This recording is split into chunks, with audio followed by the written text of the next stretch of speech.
আল্লাহ রাব্বুল আলামিন বলছেন, আমার জিকির থেকে, আমার কোরআন থেকে যে বান্দা নিজেকে গুটিয়ে রাখবে, আমার বিধানকে বাদ দিয়া অন্য বিধানকে যারা মানবে, আমার জিকির বাদ দিয়ে যারা দিল্লির জিকির করবে, রাশিয়ার জিকির করবে, আমেরিকার জিকির করবে, আল্লাহ বলছেন আমি তার জন্য দুনিয়ার জীবনকে সংকীর্ণ করে দেব। সে শান্তি পাবে না। টাকা থাকবে, পয়সা থাকবে, কিন্তু শান্তি নাই। আছে শান্তি? আছে, আছে শান্তি আছে।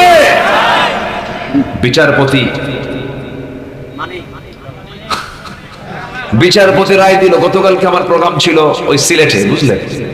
এই জন্য মনে হচ্ছে একটু সিলেটে মাহফিল ছিল আমার গতকাল, বিয়ানী বাজার কানাইঘাটের পাশে ওই অঞ্চলে। যারা ওর 2 বিসি আউট করে দিছে, তারা আমার সাথে একটু দেখা করতে আসছে। হুজুর আমরা সাইজ করছি, একদম নিজের হাতে শক্তভাবে আদায় করে দিচ্ছে। সম্মানিত ভাইয়েরা, এত বড় বেয়াদব, এত বড় উচ্ছৃঙ্খল, এরা বিচারপতির চেয়ারে বসেছিল। এরা বিচারপতি না, এরা ছিল সন্ত্রাস। এরা কি ছিল? সন্ত্রাস ছিল, টেরর। এরা টেররিজমকে জাতির উপরে চাপিয়ে দিয়েছিল। আমাদেরকে বলেছিল আমরা নাকি সন্ত্রাসী, আমরা নাকি মানবতা বিরোধী অপরাধী, আমরা নাকি যুদ্ধাপরাধী, আমরা নাকি ধর্ষণকারী। এরকম করে আলেমদেরকে বিভিন্ন অভিযোগে অভিযুক্ত করার জন্য চেষ্টা করেছে, মৌলবাদ বলে গালি দিয়েছে। সেই মৌলবাদ আবার নতুন করে কেউ কেউ আবার এই শব্দ আনার চেষ্টা করছেন। এই শব্দ কিন্তু পশ্চিমাদের তৈরি করা, ইসলাম বিরোধী শক্তিদের তৈরি করা একটা নাম হচ্ছে মৌলবাদ। মৌলবাদ বলে যদি কোনো মুসলমান গালি দেয়, ও হচ্ছে ইহুদি খ্রিস্টানদের পাড়া চাটা গোলাম। মৌলবাদ গালি মুসলমানকে কখনো দিতে পারে না। এই গালি এসছে মুসলমানদের মধ্যে থেকে না ইহুদি খ্রিস্টানদের মধ্যে থেকে? তারাই গালি দিয়েছে। সেই গালি মুসলমানকে কখনো দিতে, যদি কেউ দেয় ভাবতে হবে ওরা আরেকটা এজেন্ডা বাংলার জমিনে কায়েম করতে চায়। রাগ করছেন? রাগ করলেও কিছু করার নাই। রাগ করলে কি করব? আমাকে হক কথা বলতে হবে তো। আমরা চাঁদাবাজি দেখতে চাই না, আমরা ধর্ষণ দেখতে চাই না, আমরা ধর্ষণ মুক্ত, চাঁদাবাজ মুক্ত, নিরাপদ একটা জনপদ বাংলার জমিনকে আমরা দেখতে চাই। জোরে বলি ইনশাআল্লাহ। সম্মানিত ভাইরা, অনেক কথা আছে, আমাকে সময় দিচ্ছেন তো? আমি তো হতাশ হয়ে গিয়েছিলাম একটু। মানুষ তো একটু বিপদে পড়লে একটু ভয় পায়, একটু বিব্রত হয়ে যায়। বৃষ্টি আসছে, ভাবলাম যে কি হয়, মনে হয় কথা বলতে পারবো না। আল্লাহ একটু হলেও সুযোগ করে দিয়েছেন। নীল নবগণে আষাঢ় গগনে তিলঠায় আর নাহিরে, ওগো তোরা যাসনে ঘরের বাহিরে। আষাঢ় শ্রাবণে এই ঘন বৃষ্টির মাঝে আপনাদের এই সাহস করে আশাটা প্রমাণ করে আপনারা কোরআনকে আসলেই দিল থেকে ভালোবাসেন। বলি আলহামদুলিল্লাহ, জোরে বলি আলহামদুলিল্লাহ।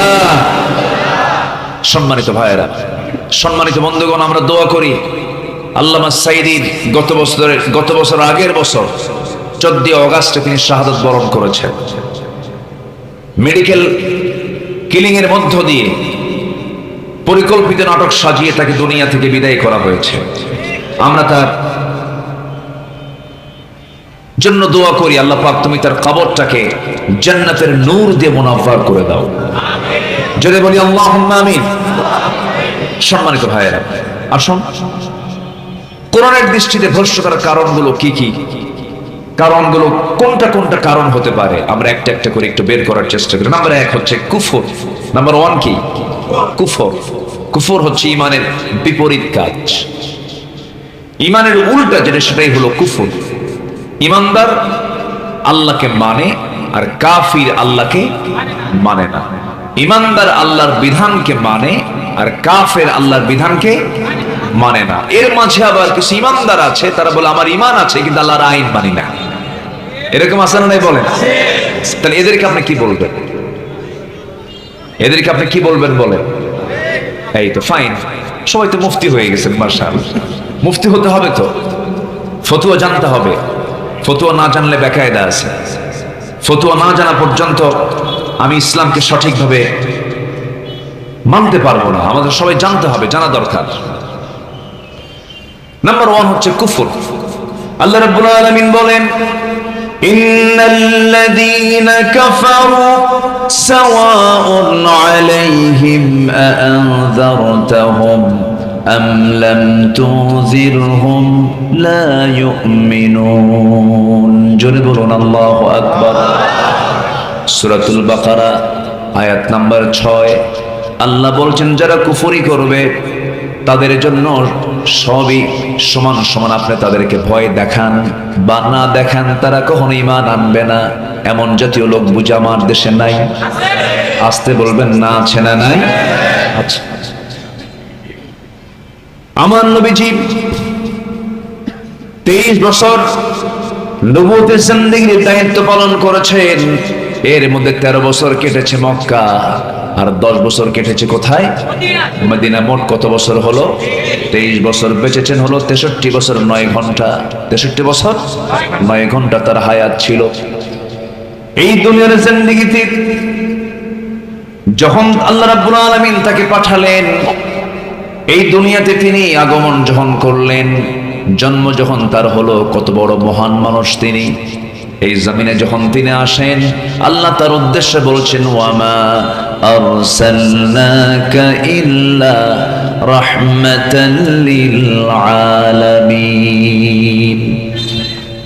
হে রাসূল, আমি হলাম রব্বুল আলামিন, আর আমি আপনাকে জগৎবাসীর জন্য রহমত করে পাঠিয়েছি। আর আপনি হচ্ছেন আলামিনের জন্য রহমত, এই জগতের জন্য আপনি রহমত। এই পৃথিবীতে যত পয়গম্বর পাঠিয়েছেন, সমস্ত পয়গম্বরদের মধ্যে শ্রেষ্ঠ পয়গম্বর কোন পয়গম্বর বলুন? মুহাম্মদ সাল্লাল্লাহু আলাইহি ওয়াসাল্লাম। একটু বৃষ্টি আসছে মনে হয় না? আচ্ছা, সমস্যা নাই তো। আমি মাহফিল কমিটি কিছু বলেছিলাম যে আপনারা কি আষাঢ় মাস, শ্রাবণ মাস বসার জন্য কি অনুকূল পরিবেশ রেখেছেন কিনা? হুজুর সব ঠিকঠাক আছে। ঠিকঠাক কই থাকলো? ঠিকঠাক নাই তো। একটু ত্রিপল করে দিতেন একটা এরিয়া পর্যন্ত, সুন্দর ত্রিপল করে দিলে তাহলে এই টেনশনটা থাকতো না।